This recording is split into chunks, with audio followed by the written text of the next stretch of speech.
Irmãos, nós vamos começar aqui e eu gostaria de fazer uma oração pela sua vida, pela vida das pessoas que precisam, da bondade, da graça de Deus. Deus é bom, a misericórdia dele dura para sempre, de geração em geração é a fidelidade dele. O que a Bíblia fala acerca de Deus e acerca de nós é que nós somos ovelhas do rebanho de Deus. Nós somos ovelhas do rebanho de Deus. Então nós temos que nos aproximarmos com confiança agora, sabendo que Deus ouve a nossa oração. A Bíblia fala que Deus é bendito porque não nos rejeita a oração e nem afasta de nós a sua graça. Então vamos ter um tempo de oração. Você está aí na sua casa, eu estou aqui no gabinete da igreja e Deus ouve a minha oração aqui e a sua oração aí. E quando a gente junta um clamor, é o clamor da igreja, é um mover da igreja em direção ao trono de Deus, ao Deus que ouve a oração, ao Deus que se compadece dos seus. Vamos lá ter um tempo de oração? Feche seus olhos aí, abre seu coração e nós vamos falar com o Senhor. Deus eterno, todo-poderoso, nessa hora nós invocamos o seu nome. Nós somos ovelha do seu rebanho, povo do seu pastoreio, meu Deus. O Senhor é o nosso pastor, ó Deus, e nós não precisamos de mais nada, porque à medida em que houver uma necessidade, meu Deus, o Senhor há de suprir as nossas necessidades. O Senhor controla, Deus, todas as coisas. Não cai, ó Deus, uma folha se não for da vontade do Senhor. O Senhor sabe, ó Deus, todos quantos fios de cabelo nós temos, cada um. O Senhor, ó Deus, controla o macro e o micro universo. Todas as coisas estão no poder do Senhor e nós nos dobramos na presença do Senhor agora. Tem misericórdia. Ó Deus, eu quero pedir em especial pelas pessoas que estão enfermas. Ó Deus, abençoe aquelas que estão lutando com qualquer tipo de enfermidade agora. Estou lembrando do Tiago. Ó Deus, abençoa lá o filho da Fran, cuide dele.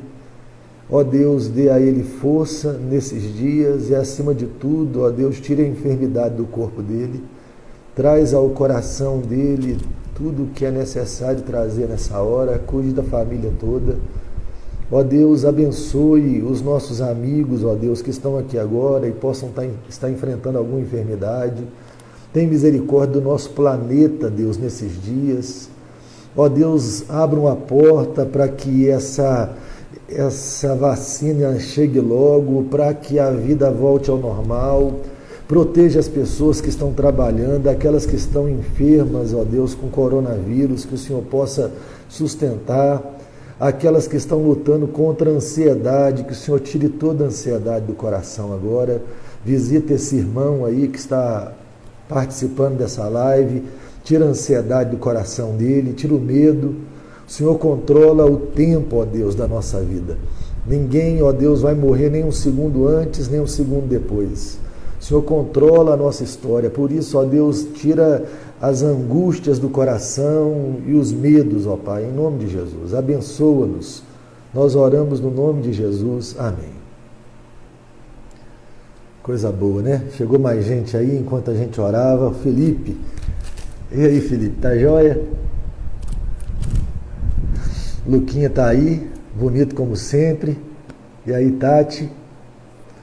Augustos Entregas, seja bem-vindo. Miriam, seja bem-vinda. Flávio.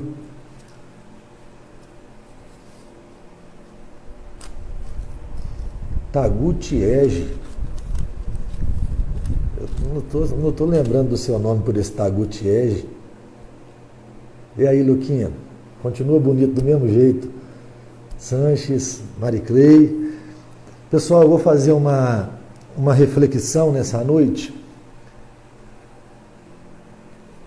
lá no Salmo 126. Então, se você tem uma Bíblia aí e quer abrir sua Bíblia, pode abrir para que a gente leia junto. Se você não tem, preste atenção na leitura do texto. Tudo na paz, graças a Deus. O Salmo 126 aqui é um consolo para os que choram, um cântico de romagem.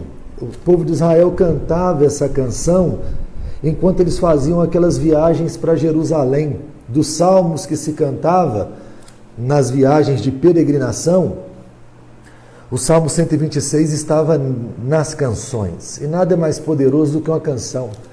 Você talvez não lembre do que ouviu ontem aqui nessa live, mas tem música que você lembra de quando era criança. Nada é mais poderoso do que uma música. Então, uma música boa, ela faz bem. Uma música ruim vai fazer mal. E aí o salmista, ele escreve aqui esse salmo que o povo cantava enquanto ia para Jerusalém. Diz bem assim: quando o Senhor restaurou a sorte de Sião, ficamos como quem sonha. Então a nossa boca se encheu de riso e a nossa língua de júbilo. Então entre as nações se dizia: grandes coisas o Senhor tem feito por eles. Com efeito, grandes coisas fez o Senhor por nós, por isso estamos alegres. Restaura, Senhor, a nossa sorte, como as torrentes no Neguebe. Os que com lágrimas semeiam, com júbilo ceifarão. Quem sai andando e chorando enquanto semeia, voltará com júbilo, trazendo seus feixes. Essa mensagem, ela é uma canção escrita por um tempo muito complicado. Você imagina que o povo de Israel, muito complicado assim, eles estavam saindo de um tempo muito complicado. O povo de Israel havia sido mandado para um cativeiro. Existe um momento em que Israel é dividido assim: tribos do norte, chamava Israel, tribos do sul, chamava Judá. As tribos do norte vão para o cativeiro da Síria, não voltam nunca mais. As tribos do sul eram chamadas de Judá. Estava mais ou menos ali a uns 30 quilômetros, quando o povo de Judá viu os irmãos deles de Israel irem para a Síria. E eles mesmo assim, ao invés de obedecerem ao Senhor, ouvirem os profetas, eles endurecem o coração.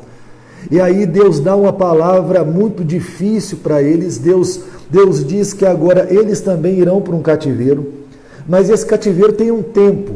Eles passariam 70 anos no cativeiro. Uma coisa que me chama a atenção nesses 70 anos de cativeiro é que nesse exato momento há dois grupos pregando em Israel. Primeiro, há os falsos profetas que pregavam, e cuidado com a mensagem do falso profeta. O falso profeta, ele dizia paz, paz, paz, quando não há paz. Eles diziam que não haveria problema, eles diziam que daria tudo certo, e Deus dizia por meio de Jeremias e de outros: não, agora o peso da minha mão vai cair sobre vocês. Agora vocês vão enfrentar o sofrimento nessa hora. É complicado essas horas, tem hora, mas existe uma coisa da parte de Deus conosco que nunca vai faltar. Talvez você, às vezes, questione o quanto isso é bom, mas é muito bom. O ato de Deus de nos corrigir. Deus, com o seu povo, corrige o seu povo. Deus não deixa o seu povo afundar no lamaçal do pecado. Deus sempre vai disciplinar seu povo. A vara da disciplina de Deus nos atinge em alguns momentos da história para corrigir a orientação do nosso coração. E nesse momento aqui em particular, Deus manda Israel para a Babilônia. Israel vai ficar 70 anos na Babilônia. E não é simples. Se você começar a ler os salmos que são escritos nesse período, eles falam assim: às margens do rio da Babilônia nos assentávamos e chorávamos. Imagina que o povo se assentava às margens do rio, o povo de Israel. O povo da Babilônia dizia assim: cantem canções para nós. E eles diziam assim: como é que nós vamos cantar as canções longe de Sião? Como nós vamos cantar as canções do Senhor sem estar em Jerusalém? É um povo despatriado e que passa décadas num cativeiro. Talvez esse povo imagine que nunca mais voltaria. Eu fico pensando assim, 10, 20 anos, 30 anos. 40 anos, imagina quem nasceu quando o cativeiro começou, quando o cativeiro acabou, tinha 70 anos. Não é um negócio que começa hoje e acaba amanhã, é um negócio que vai punir esse povo por muito tempo. Você lê os profetas, e os profetas, Deus orienta bem assim, vai para a Babilônia, comprem casas, façam amizades, dê as filhas de vocês em casamento. Então uma coisa interessante é que esse povo tinha que se acostumar naquela hora com essa situação. Irmãos, mas os 70 anos se cumprem. Uma vez eu ouvi um professor meu dizer que possivelmente eles mostram para Ciro, quando os 70 anos se cumprem, que o nome dele estava profetizado nas Escrituras, e fala que você será o libertador. E aí na época de Ciro o povo é libertado e o povo volta para Jerusalém. Quando eles voltam para Jerusalém, Jerusalém está destruída. Entende isso aqui, ó? O templo foi queimado, os prédios principais queimados, o muro foi derrubado. Aí quando você lê Esdras e Neemias, é a história desse povo voltando para Jerusalém depois de 70 anos no cativeiro. E aí a grande mensagem do Salmo 126 é essa. Primeiro, eles olhavam para o passado, e o passado deles era a história de um Deus que havia mudado a história, de um Deus que havia mudado a sorte. Eles dizem, quando o Senhor restaurou a nossa sorte, ficamos como quem sonha. Então a nossa boca se encheu de riso e a nossa língua de júbilo. Eles olharam para a história do passado deles e eles diziam bem assim, nós não somos mais do que éramos, porque Deus mudou a nossa história. Olha que coisa boa, de gente que pode olhar para o passado, e talvez o passado não seja o melhor passado, mas você olha para o passado e fala, eu vivia em escravidão no passado, mas eu não vivo mais, porque Deus entrou na minha história. Deus entrou na minha história, Deus mudou a minha história, Deus mudou a minha sorte. Eu vivia num estado de quem lamenta, agora eu vivo no estado de quem sonha. Eu voltei a sonhar. Que coisa boa é quando a gente volta a sonhar, não é? É triste quando você olha para o futuro e você não tem mais perspectiva de nada. Você olha para o futuro e você pensa, o melhor que a vida podia me dar já deu, e agora eu não tenho mais nada a esperar da vida, e aí o coração começa a entristecer, a gente começa a ficar meio deprimido nessa situação. Eu acho maravilhoso, porque Deus é um Deus que restaura a sorte, e Deus nos faz sonhar. E Deus nos faz acreditar com um mundo melhor. Deus nos faz acreditar numa realidade melhor. Deus restaura sortes. Tem hora que a gente para de acreditar em restaurações. E gente que acredita em Jesus nunca deveria parar de acreditar em restaurações. Se tem uma coisa maravilhosa em ser crente em Jesus Cristo, é que a gente crê contra a correnteza.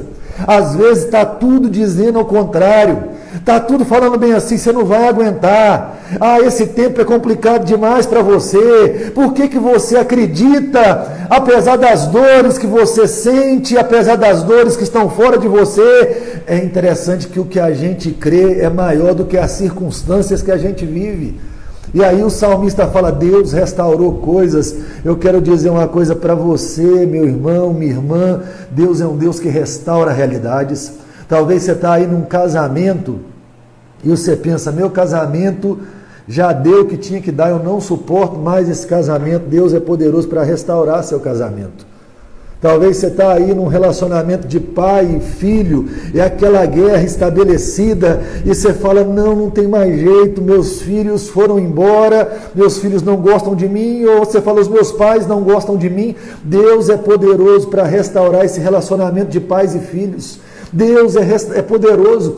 Esses tempos atrás, eu fiz uma viagem até o Rio de Janeiro, e eu peguei um Uber, e eu estava com um rapaz e a gente começou a conversar sobre coronavírus. Estava começando o processo assim, mais gritante aqui no Brasil, e eu perguntei para ele se ele tinha alguma garantia para a vida eterna, e ele falou bem assim, eu tenho a Jesus Cristo. E eu falei, você é crente? Ele falou, eu estou desviado, mas eu conheço o Pai. E eu dizia para ele assim, rapaz, você precisa voltar para o Pai agora. O Pai é o caminho da restauração. Tem hora que você talvez está aqui e você está afastado de tudo, a sua fé esfriou. Não é difícil a fé esfriar. Tem hora que a gente fala assim, eu vou deixar para orar depois, eu vou deixar para ler minha Bíblia depois, eu vou deixar as minhas práticas devocionais para outra hora, e aí vem Deus, e Deus começa a colocar, quando você vai ver seu coração começa a esfriar, aí Deus vai lá e manda umas tempestades para abalar nossa estrutura e te fazer orar de novo, te fazer ler a palavra de novo, restaurar seu coração. Deus restaura corações. Deus restaura vidas, Deus restaura quem a gente é, e aí o texto fala que quando Deus restaura, a gente fica como quem sonha, e aí a alegria volta.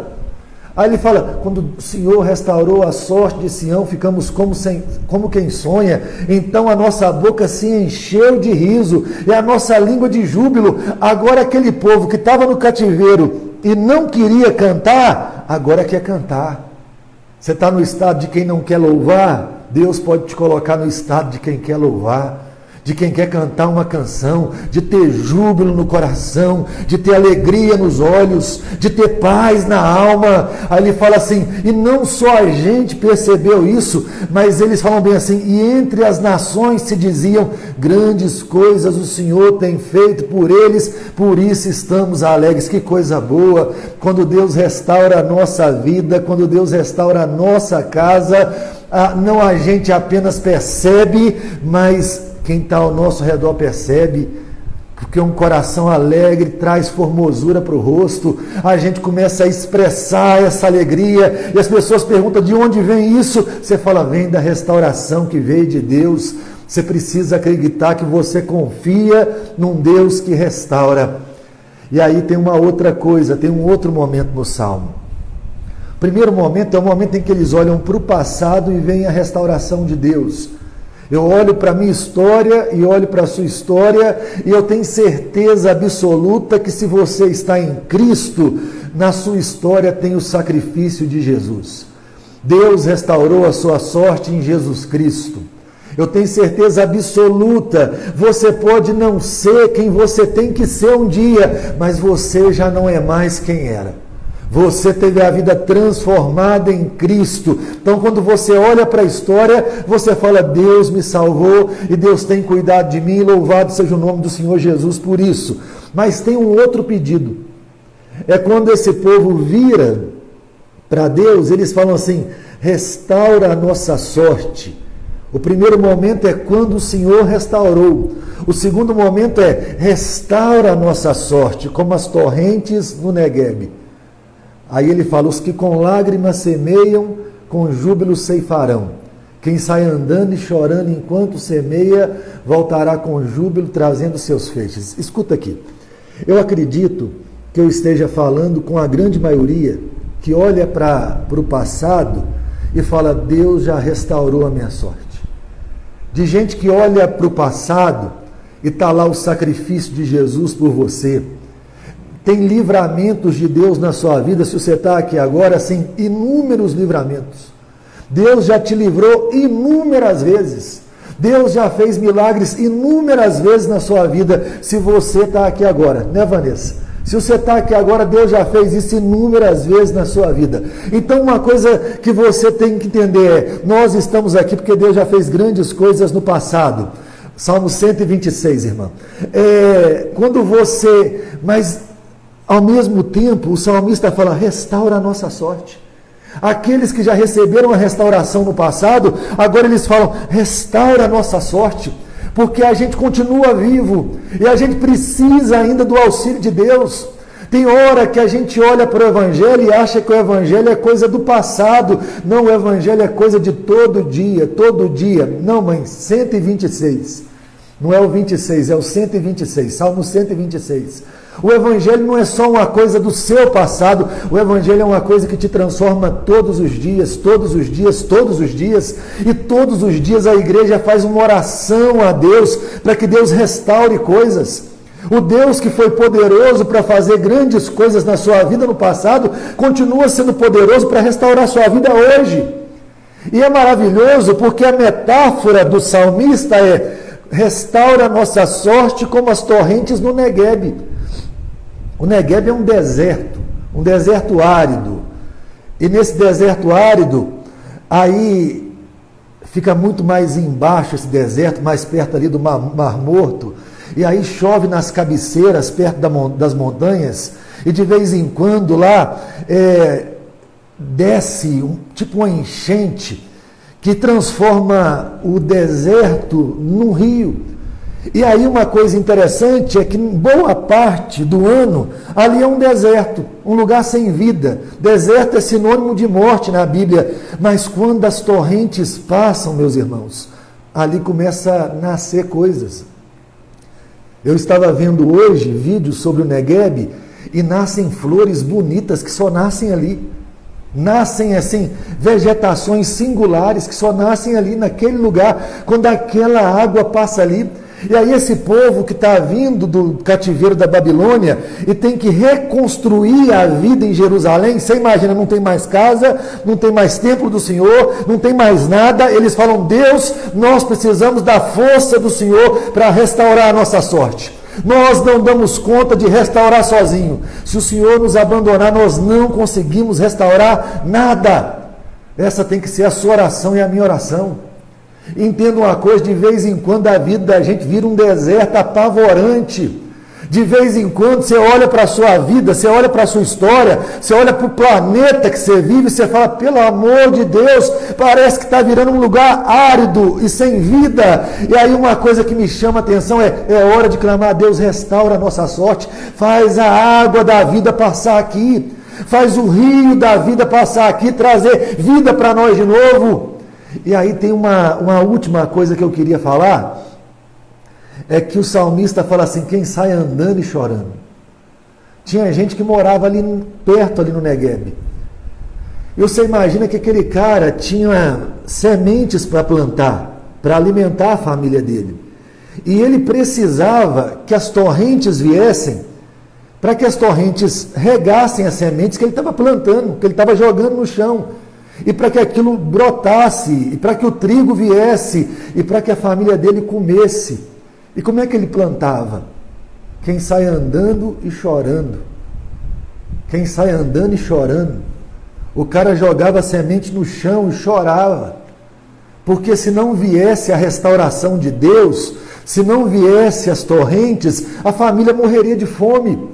Então ele sai andando e chorando. Você imagina que ele bota a semente num terreno que não nasce nada. Mas ele acreditava que se as torrentes viessem, aquilo brotaria, nasceria e a família dele comeria daquilo que ele plantou. E existe uma mensagem mais profunda. A ideia dele é: se eu puder regar essa semente com a minha lágrima, eu vou regar. O que você tem regado com lágrimas? Tem hora que a gente sabe reclamar das coisas que deram errado, não é isso?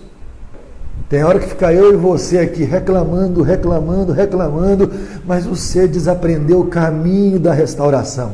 O caminho da restauração é o caminho que a gente clama ao Senhor com lágrimas. Que a gente dobra o joelho diante de Deus nos nossos lugares secretos com lágrimas. E a gente fala: Deus, eu não posso restaurar isso, mas o Senhor pode. Deus, eu não tenho poder para mudar esse quadro, mas o Senhor tem poder para mudar esse quadro. Deus, vem, Senhor. Se o Senhor vier, essa história vai ser outra história. A gente olha para a história da vida da gente, para a história da vida dos outros, para a história do mundo, tem hora e fala: Deus, só o Senhor pode mudar essa história. Então vem, Senhor. Vem e muda a nossa história. E você precisa aprender que nos tempos de calamidade são tempos de regar com lágrimas. É tempo de se aproximar diante de Deus com lágrimas e falar: Deus, nós precisamos do Senhor. E eu fico pensando qual momento é mais propício que isso. Um amigo meu escreveu um texto para a igreja dele, um amigo meu pastor, reverendo Michael, lá da 6ª Igreja Presbiteriana de Valadares, e ele dizia sobre algo que o assustava talvez nesse momento. Ele se perguntava se toda essa crise mudaria alguma coisa de verdade. Ou se as pessoas nessa crise, elas ficariam mais assustadas e dentro de casa. Se as pessoas estão zerando as séries da Netflix, As pessoas estão dormindo bastante, ninguém pode reclamar depois, eu não dormi, não, eu dormi muito nesse período, eu assisti muito filme nesse período. A grande pergunta é: você chorou diante de Deus nesse período? Você foi diante de Deus e abriu a palavra de Deus e leu a palavra de Deus nesse período? Você pode ler a Bíblia nesse período como você nunca leu na sua vida, nunca leu na sua vida. Você pode ler assim: eu vou ler a Bíblia quase toda nesse período, gastar tempo diante de Deus, fechar a porta do seu quarto em secreto, igual o Senhor ensina, e orar em secreto ao Pai, e falar: Deus, eu preciso do Senhor, chorar e chorar, colocar suas agonias diante de Deus, deixar Deus trazer pessoas à sua mente. Quando a gente começa a orar, Deus começa a trazer gente na mente da gente, e aí você começa a orar, e vai vindo uma pessoa, vai vindo outra pessoa, e vai vindo outra pessoa, e você começa a visitar pessoas em oração. Você precisa deixar Deus te usar nesse período em oração. Uma vez eu vi um moço falar aqui na igreja uma coisa legal, assim, os momentos que Deus nos desperta a oração. Uma vez ele dizia assim: não, tem hora que você está aí dormindo, e 3 horas da manhã você perde o sono. Você nunca perdeu o sono, nunca na sua vida você perdeu o sono por nada, mas 3 horas da manhã, 4 horas da manhã, 5 horas da manhã você perdeu o sono. Aí você fala: o que será que ele está querendo? Deus quer comigo? Aí você acorda e vai ver um filme da Netflix. Deus está te chamando para a oração. Deus está chamando para um clamor de restauração. Sabe, esse período tem que ser muito bem aproveitado, de aproximação de Deus e de regar semente com lágrima. Tem hora que você está olhando aí para o seu marido, você fala: meu marido é um deserto, não vai nascer nada. Joga a semente do Evangelho e rega com lágrima. Tem esperança. Ah, você está olhando para Caratinga, você pensa: não tem jeito para Caratinga. Aquele pessoal que você já evangelizou um monte de vezes, o cara nunca acreditou. Joga a semente do Evangelho e rega com lágrima. Você está perdendo seus filhos para o mundo, joga a semente do Evangelho e rega com lágrima. E entra no seu quarto e rega a situação com lágrima, porque a promessa do Senhor é que os que com lágrimas semeiam, com júbilo ceifarão. Quem sai andando e chorando enquanto semeia, voltará com júbilo, trazendo seus feixes. Aleluia. Deus tem promessas de bênçãos para aqueles que o invocam, para aqueles que se colocam diante dele, para aqueles que semeiam com lágrimas. Tem promessas e promessas de Deus para nós nesse tempo. É interessante, talvez nós estejamos colhendo hoje coisas trágicas que nós plantamos. Escute aqui, vou acabar agora. É zombar de Deus plantar uma coisa e querer colher outra. Se a gente plantou destruição, nós vamos colher destruição. Se a gente plantou pecado, a gente vai colher disciplina. Aqui, mas me escuta. Você está vivo e eu estou vivo. Hoje é hora da gente começar a plantar uma outra coisa. Começar a plantar uma outra coisa. É hora de começar a semear justiça, verdade, alegria, bondade. É hora de semear o Evangelho. O seu Augusto tem uma música linda. O seu Augusto dizia assim: o peixe que cai na rede do homem, caindo ele morre.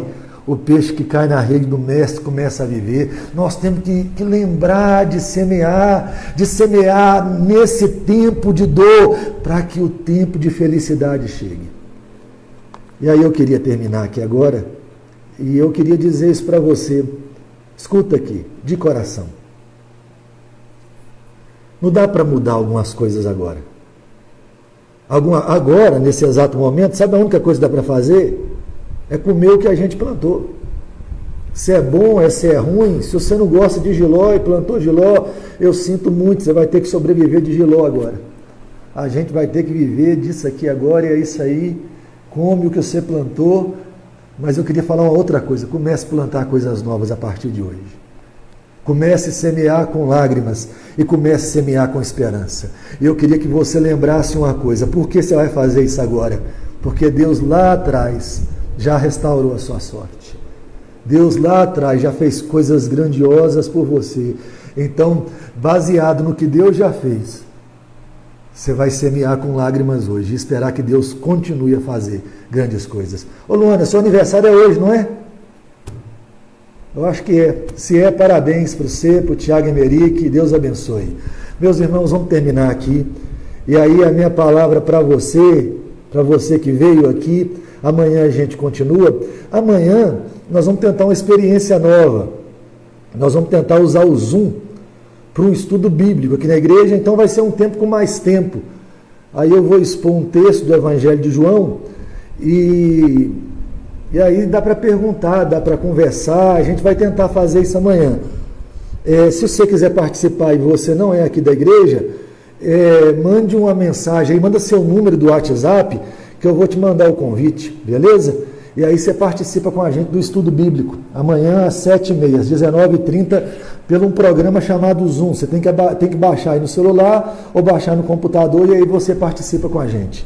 Pessoal, Deus abençoe a vida de vocês, Deus dê ânimo, Deus dê graça. Quem chegou agora e não assistiu, depois volta, assiste a live e que Deus possa trazer esperança, renovo e restauração para o nosso coração. Um abraço para todos vocês, uma boa noite, que Deus seja conosco.